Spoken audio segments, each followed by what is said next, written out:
Hi, it's Juliet. Welcome to my studio.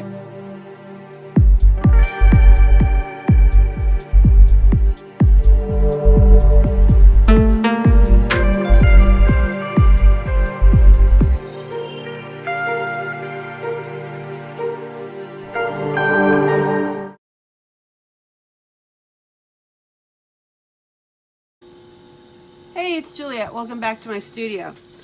I am going to show you how to make flying saucers. These are the flying saucers that carry these space aliens that Diane Sapansky had a great tutorial for over the last few weeks. It's going to carry them into space. These are fun, simple to make, and the kids are going to love them. So, the requirements for the space alien beads is you need a form of propulsion. Mine have these anti-gravity rings around them. You need a place for the aliens to go. Well, of course, they're going to be in the center of it. And then you need a third element on it. So that could be an access port. It could be a sensor. It could be a ring of flames around it. It could be a smiley face so that when they come in to foreign planets, everybody's happy. Anyway, this is a great design. You can use frits, you can use stringers, you can use twisties, whatever you have. And it can all be different. Let's get started.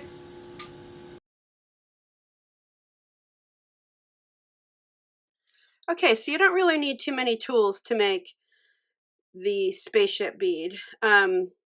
So one of the things you're going to want to have is some prepared twisties.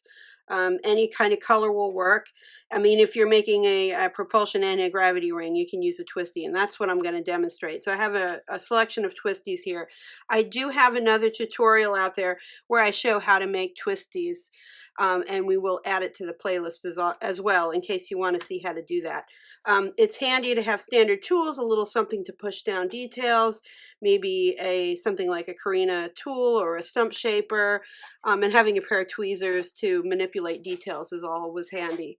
You can use gravity to shape them. You can use some sort of a shaper to shape the round spherical part, or you can also use a marble mold if you want, but you don't really need any of those. Gravity works great. Okay, let's get started.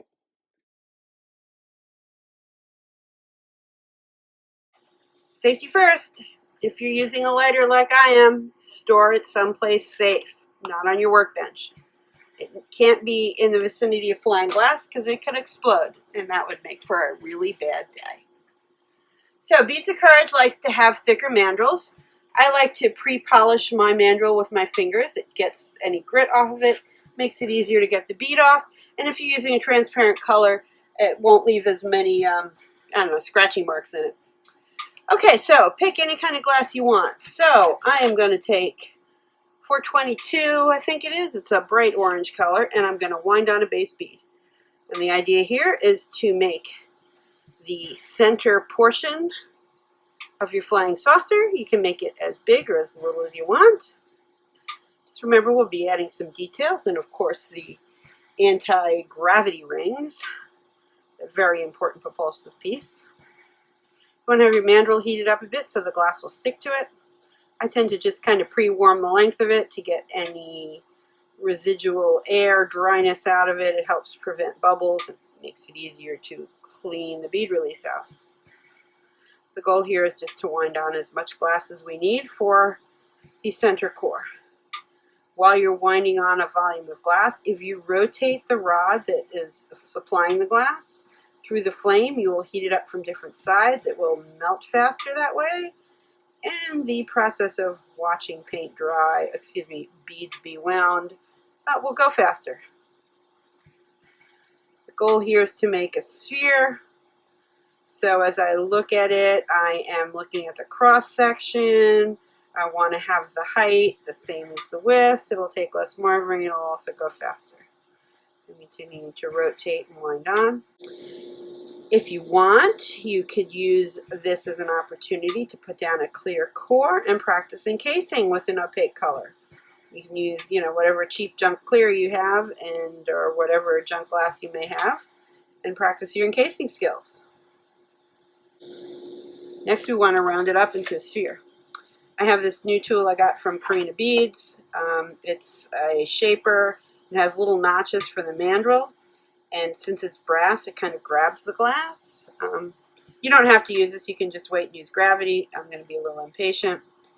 So I'm going to heat. I can use this to kind of help mold it into shape a little bit faster.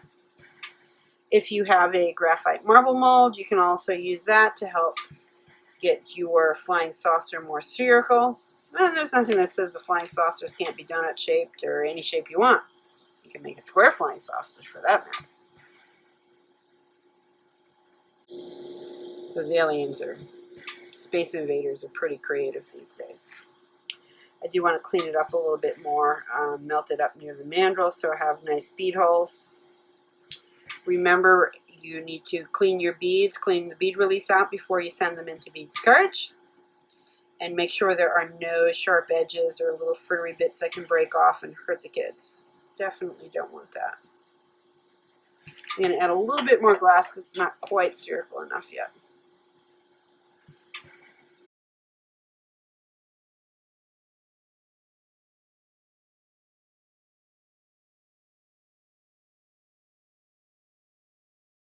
Quickly. There we go. All right, so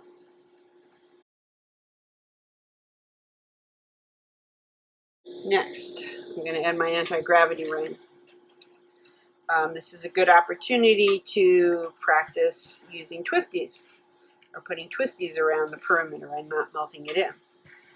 So this one here, I think I'm going to snip off my end so I have a bit of a blunt end.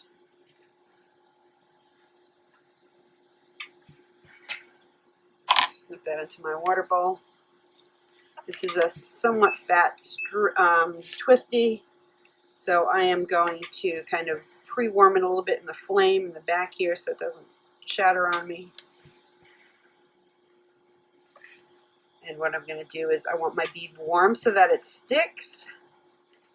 And I'm going to touch it down.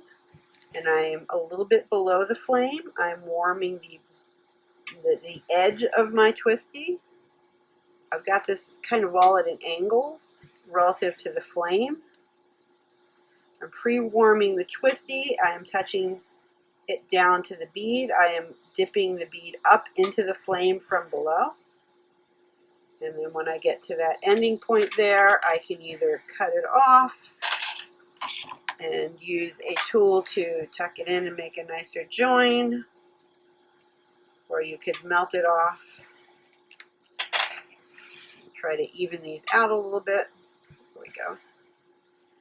Melt that down so it touches down. And I don't want to melt this in, I want to leave it raised. Looks kind of cool. This is definitely the turbo model. Alright, so now we got to add some decorations. So remember, for the space alien carriers or the flying saucers, we need to have some place for the aliens. Okay, that's the main bead. We need a propulsive force, and that's my anti-gravity ring. And now I'm going to add some windows and sensors and perhaps a door. So I'm going to put a ring of dot sensors around here because, you know, we need to sense what's going on in the other planet.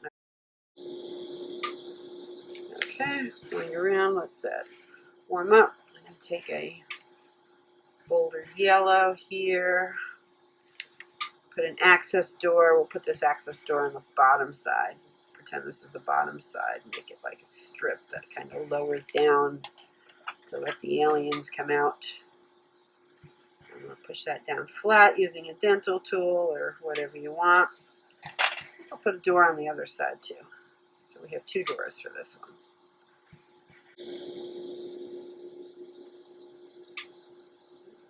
Off. And take my tool, flatten it out to a little bit more of a door shape.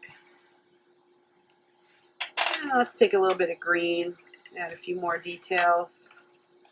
Great way to use up bits you may have of stringers or you know, twisties, frits, anything you want. I'm going to do a ring around the top here. And the green, kind of pick that up. There we go. Maybe we'll put a couple of dots right here, right above the doors. There we go. Now you want to make sure things are melted in and aren't going to pop off.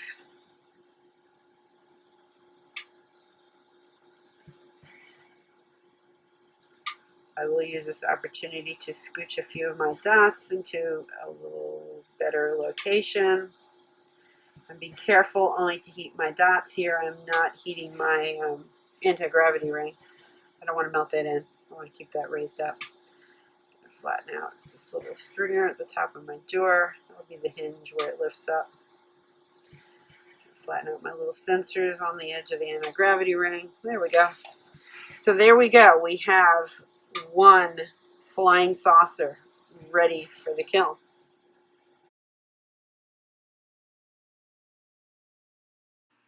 Well, as you can see, these flying saucer beads are only limited by the bounds of your imagination. Try creating some of these really cool rocket designs too. Thank you so much for subscribing, and don't forget to check out the rest of the playlist on all of our Beads of Courage transportation series. There's everything from airplanes to cars to sailboats to hot air balloons, flying saucers. And I know you guys are going to have as much fun making these as we did creating the tutorials. Thanks for supporting Beads of Courage, and have fun!